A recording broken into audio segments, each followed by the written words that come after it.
Scene 33. Pran Talk. After that night, I've never given Pat another call. The last conversation with my dad probably triggered my longing for him and my wishful thinking, so I unconsciously pressed the number I remember too well. I even had no idea who I was to call him like that, what we should talk about, or what I should say. I mean, everything is falling into place. Pat is getting married to the perfect girl with a great personality, appearance, and status. At a time like this, I'm the one who's supposed to disappear. Are you going anywhere today, Pran? I'm dressing up after a shower. I slide my arms in the sleeves, put my head through the collar, and put the hem of the shirt before shouting the answer to Pong in the living room. No! What about you?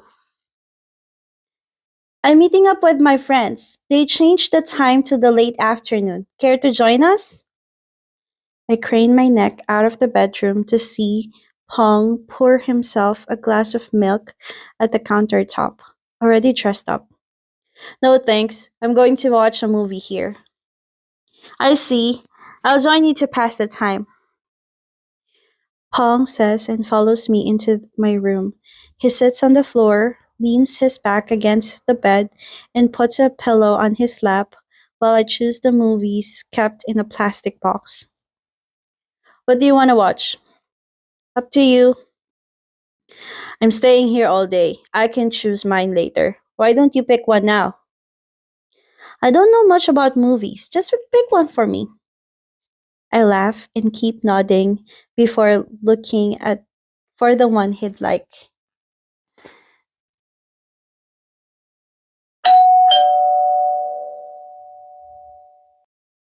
The doorbell rings a moment after I've started watching a movie with Pong on my laptop.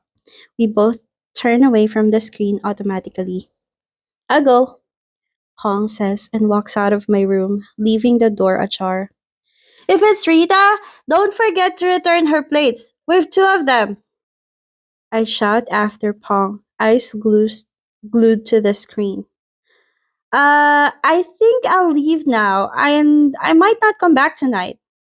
Pong mumbles and speaks faster. That gets my attention. I turn my gaze to look. Pong!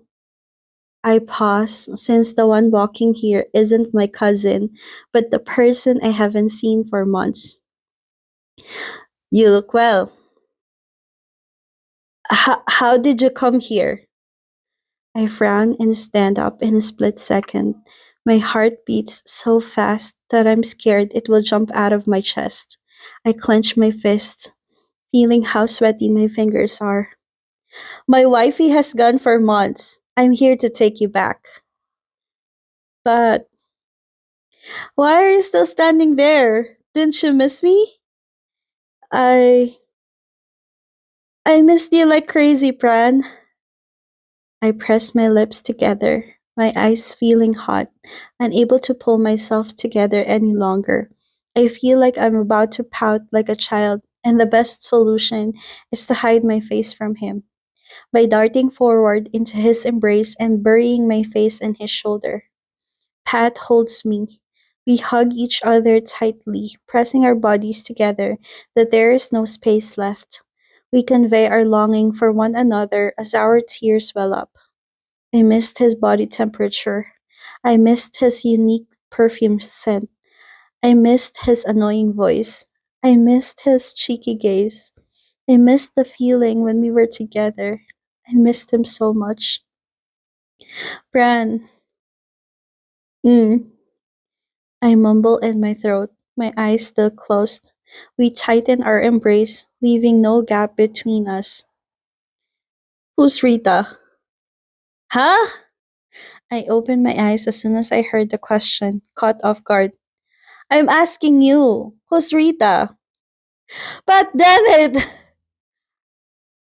I jump when he slips my hands into my his hands into my shirt and caresses my back.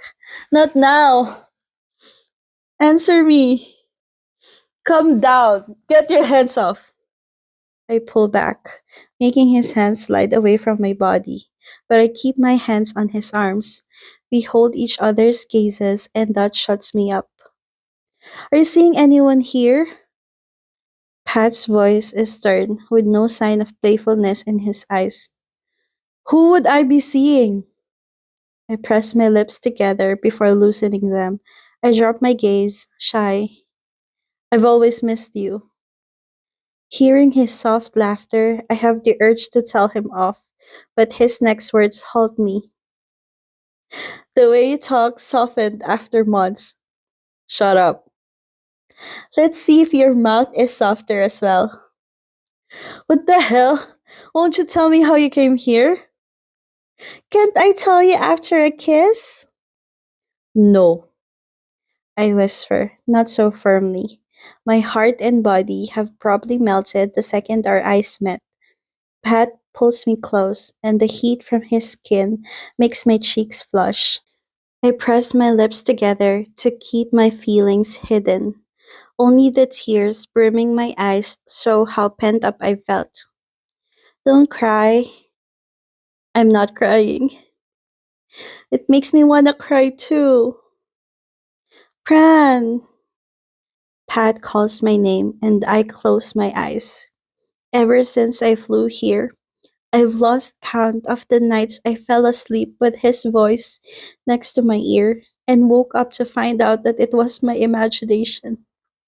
I wish I could make sure that what's happening right now isn't the result of my repeated imagination overlapping reality. Pran! I open my eyes when he calls my name again with his low voice.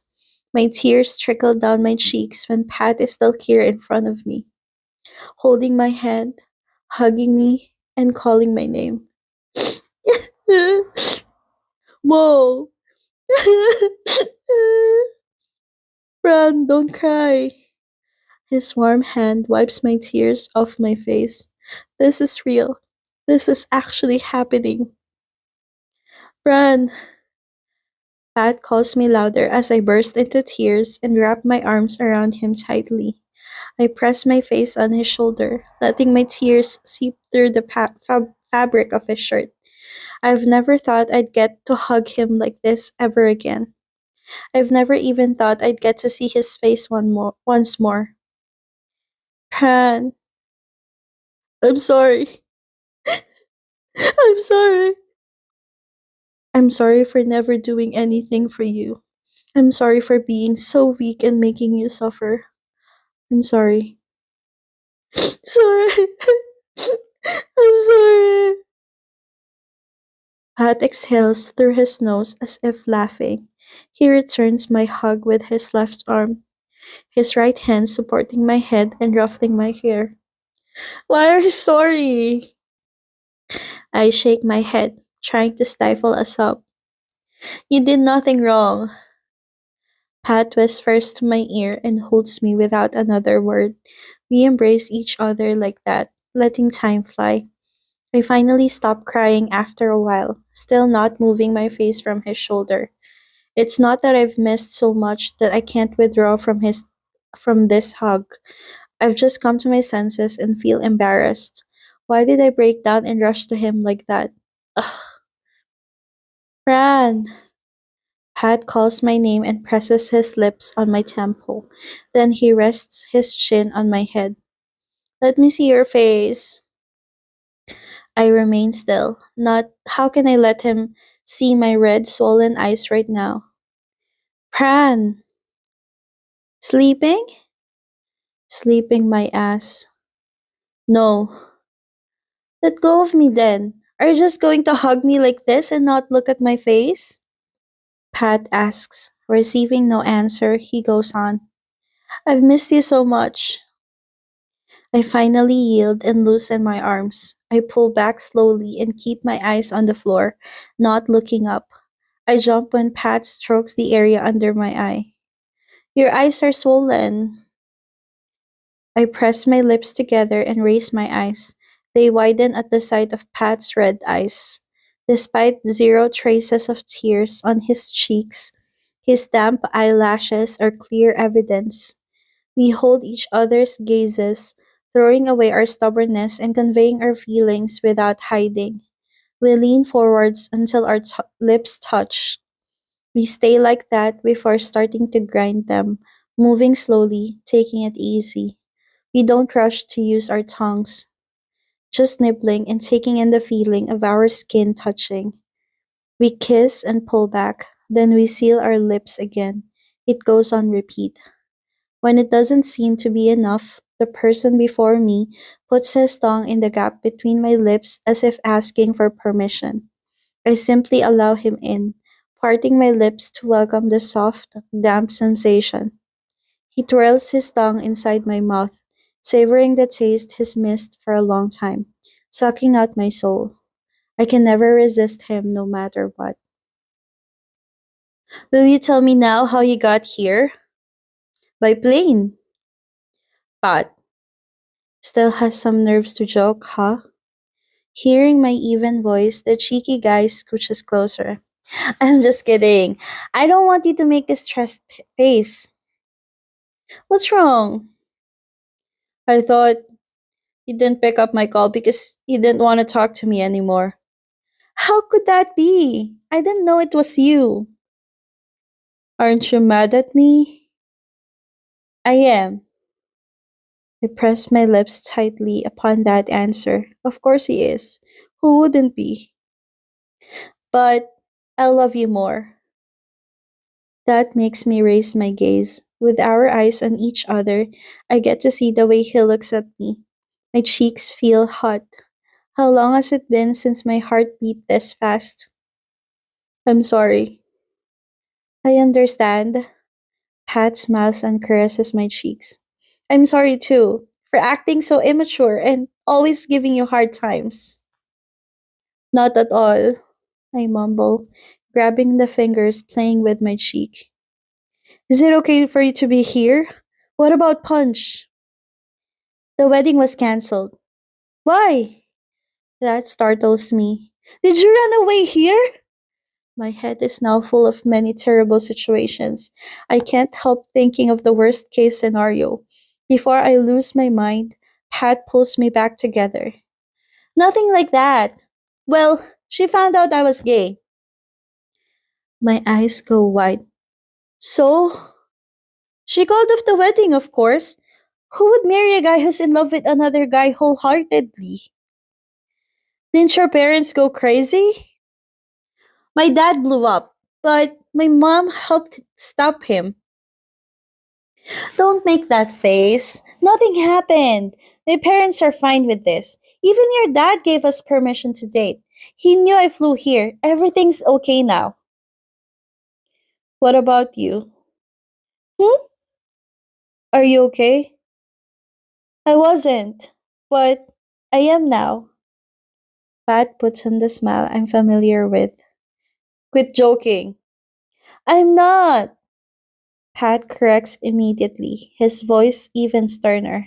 You've no idea how tormenting it was for me when you were gone.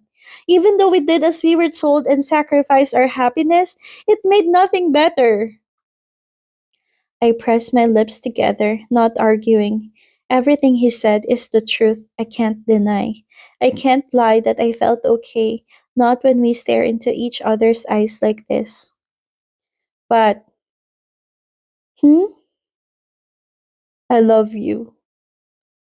Pat is clearly stunned. He turns to me like he can't believe it. What did you say? What did you say, Brad? Nothing. Nothing? I heard what you said. Then why did you ask? I want to hear it again. Say it. The cheeky guy starts whining, shaking my arms. Please, Brad. I said it. If you couldn't hear it, your loss. I say, knitting my brow. I blush so hard that I don't know how to act. I even fought the urge to destroy the engagement ceremony and follow you to the airport. Don't you feel sorry for me? I cut my hair for you as well. See? I worked really hard. I was in charge of several successful projects, as I told you. I suppress my smile as Pat goes on with his endless list of good points. I glance at his hair, which is longer now, with my own eyes, not on the laptop screen. I touch the back of his head and slide my fingers through his black hair. I stroke his head affectionately before leaning closer until I feel his breath. Love you, I whisper, raising my gaze at him. I love you. I love only you. Before I can finish my sentence, Pat attacks me with a sudden kiss. He closes his eyes, frowns, and moans in his throat to keep his emotions in check. He embraces me, fondling my back and arms so intensely that it's hard to breathe. He steals my breath and my heart skips a beat. Pat! Let's do it. He pulls back a little and whispers on my lips with a hoarse voice. Whoa, hold up. Won't you tell me everything in detail first? I'm curious about what my dad said. I'll tell you later. I want to hold you. He pleads, rubbing his nose on my cheek. I miss you so bad, Pran. But my heart's about to burst. But gasp. I shudder as Pat kneads my hips. He does it so hard that my skin must turn red. Wait, Pran. Lock the door first. Pat lifts his face from my neck and looks at me with such joyous eyes, grinning. In a split second, he jumps away and takes one long step out of my bedroom. I hear a locking sound, then he comes back and locks my bedroom door. He now pushes my body on the bed and gets on top of me. I look at him and sigh. He really never changes. We've vented the heat from our bodies, but we're still catching our breath. Our chests pop up and down as we tangle our naked bodies, cuddling each other. We're no different from two critically ill patients just receiving medications, like dying fish returning to the sea. Pat cups my face, stroking my cheeks with his thumbs down to my lips. The touch is so gentle that it tickles. We look into each other's eyes and smile. He moves closer and rests his forehead on mine. Pran, hmm? Don't leave me again. Don't ever disappear.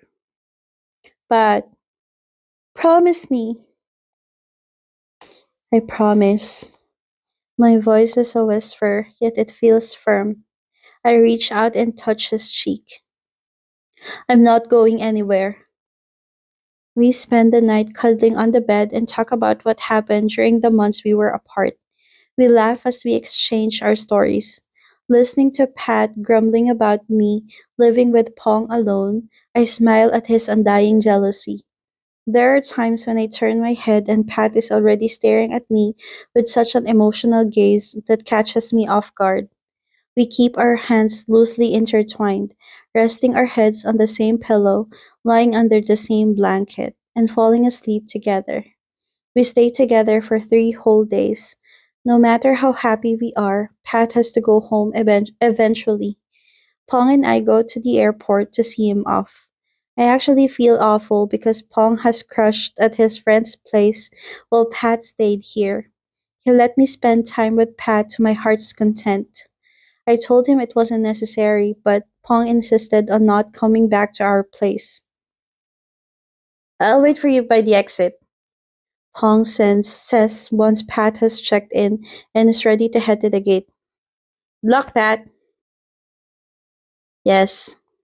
He replies rather stiffly. Is he still suspicious of Pong and me? Please take care of Pran. Pong smiles and nods.